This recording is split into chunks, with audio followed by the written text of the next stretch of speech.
At 4, thou shalt remember the Sabbath and keep it holy. Now this one is actually a lot harder than it sounds, because we're not allowed to work on the Sabbath.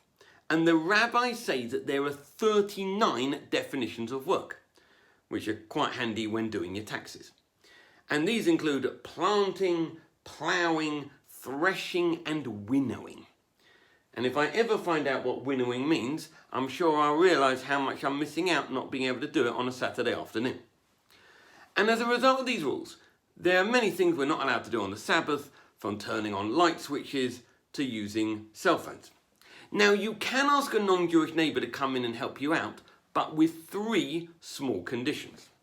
Number 1, you're not allowed to ask direct. Instead, you have to hint and say things like, "What a shame I forgot to turn the lights on and we're now sat in pitch black. Wink, wink." Secondly, the Gentile must derive some benefit. You can't say, "What a pity I'm not allowed to write my off-Broadway show today," and hope he'll write it for you. I tried this by knocking on Ricky Gervais's door one Saturday afternoon. He wasn't having it at all. And finally, it must be in the spirit of the Sabbath. You can't ask someone to come in and turn on the television.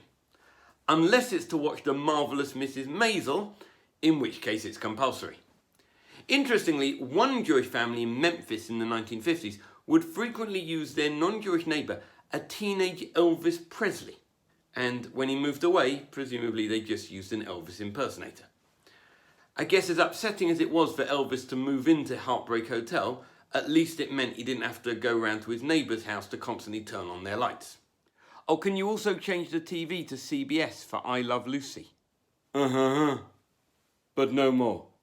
Elvis has left the building.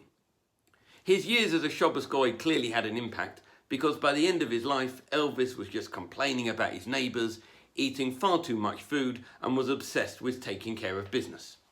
In short, a typical Jew.